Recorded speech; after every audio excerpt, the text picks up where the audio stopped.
Now joining us in the studio is Tom Sterlacci. He is this true, Tom? The first person ever licensed to sell dope in America?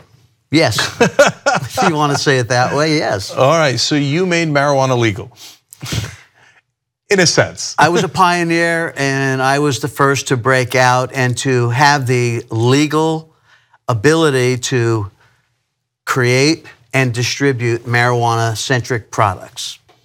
Okay, so in fashion you got Versace, in marijuana you got Sterlacci. There you go. Okay, so in a sense though, you got lucky. You were in Denver, Colorado, and you guys were the first to legalize, right? But so what made you want to jump in right away and get that first license? Well, Jank, I have a long career of being on the bleeding edge of technology. Prior to doing the marijuana thing, I was doing speech recognition. You talk to your phone and it types. You talk to a computer and it listens. That's what I was doing. I got tired of corporate America after 38 years, and I decided, well, what else is happening?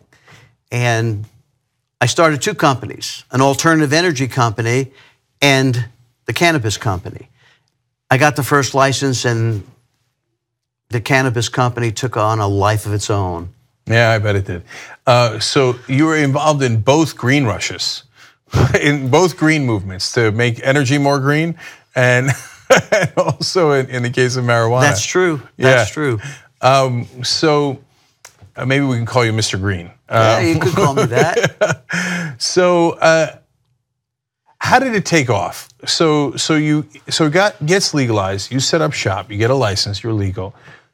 Was it a freight train? Did all of a sudden business boom, or no? No, it didn't start like that. It actually started relatively slowly. You actually got a license to get in line to get a license. And prior to House Bill 1284, we were making stuff out of our own kitchens. And we were doing things that were legal, but the legal compliances, the rules, the regulations were just being formulated. You know, I took a lot of active steps into helping formulate that. I had 4 meetings with the Marijuana Enforcement Division. I testified in front of the House on child safety and packaging and things like that, as well as bringing in a Hickenloopers group to teach them.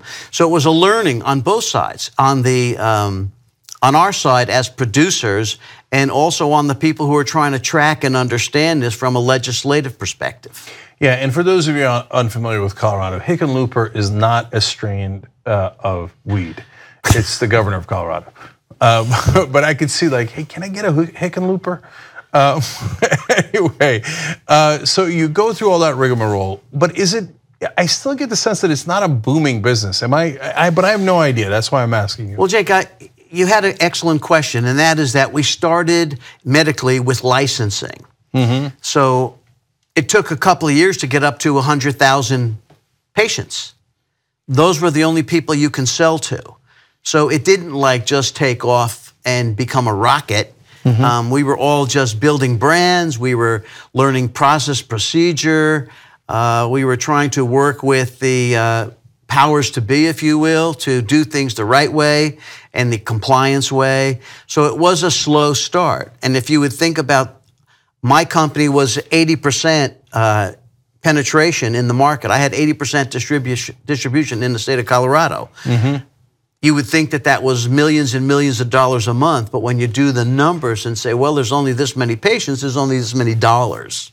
But it was a difficult thing to get yourself out there and to continue to be on the good side of the law, so to speak. Right, because they're always making it hard.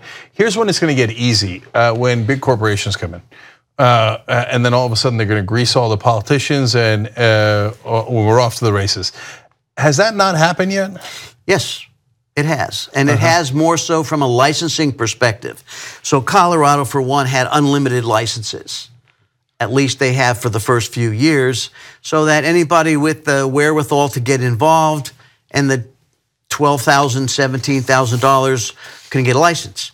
But some of the states had licenses limited from anywhere from 6 to 126. So that's where the people with the clout, with the backing, with the political know-how, if you will, started getting these licenses because they realized this is going to be a $73 billion business by 2030. So, yes, it's already started to change. And some of the big companies out there like R.J. Reynolds, Anheuser-Busch, Procter & Gamble, Monsanto, there's a lot of them out there, Big Pharma. They're kind of sitting, they're not exactly idling on the sidelines. They're doing things to get prepared to jump in. That's what I call phase 3. We're in phase 2 right now. So Monsanto's going to go from killing weeds to selling weed. I guess. Okay, I hope it's not Monsanto. But, it's funny. I was just going to literally make a joke about it. How do we have the Anheuser-Busch of weed yet? And it might be Anheuser-Busch. It could very well be Anheuser-Busch. Right, that's interesting. So now, but you got out of the actual selling business, and now you started a different company. Before I get to your company, why'd you get out of the selling business? Well, I had 4 different companies. I did edibles, I did concentrates, I did cannabis supplements, as well as vape oils, vape pens. The thing is that I'm not really a general manager type. I'm more the cutting edge type. I like to go where fewer or anyone has gone before. I don't want to read the book. I want to write the book. Tom, the James T. Kirk of weed. To go where no man has gone before. So talk to me about Cannabis One. That's your new company. So I sold all 4 of those divisions at the end of 2017 because, again, the day-to-day stuff is not what thrills me. There are so many challenges in this industry. People don't know what they don't know who are trying to get into this business. You can learn it, but what it took me 8.5 years to learn, maybe you could learn it in half the time. Maybe the hundreds of thousands of dollars that I spent, maybe you can do it for less money. But no one has that time. We're at a point now where out of this $75 billion industry, the biggest company only has 3 to 4%. So you see, it's still open up for people with great ideas who want to apply themselves. But why learn the mistakes that we've already learned? Why not go and, introduce yourself, learn about people like myself who are pioneers who've already done this. You can get there faster. And not only can you lose hundreds of thousands of dollars within a couple of months, but you will lose that ever-shrinking window of opportunity. Once that's gone, it's gone. Right, and there's definitely going to be. So Cannabis One, because I got the first license, I'm offering, my expertise and experience to help companies people get in and accelerate their learning curve so they can be more successful. It's called CannabisOneConsulting.com. That's the website, CannabisOneConsulting.com. Spelt out one. Yes. You're not like the hip kids who like to use the numbers. You actually spelled out one. Okay. And look, if anybody gets called themselves Cannabis One, in a sense, you get to do that, right? Thank you. Yeah. So, all right. So, did you get the third kind of green when you sold the 4 companies? Did you get good cash out of that, or? I got a good amount of cash out of it. I think that some people hear the word marijuana and they think you've got a Lamborghini sitting next to your 2 Ferraris in your garage. Some people do make a significant amount of money. The people that I met starting up, most of them have lost money. Most of them basically spent the money but couldn't keep up for a myriad of reasons. And that's why I have this company, Cannabis One, to help other people not make those same mistakes. There's a regulatory thicket, and it's hard to get out of those weeds. And you know what, Cenk? How many industries do you know, where a $12 an hour person can shut your door? Yeah. So, all right, then I got to ask, do you just run the business, or are you also a customer? I have dabbled a little bit. Okay. Do you enjoy it?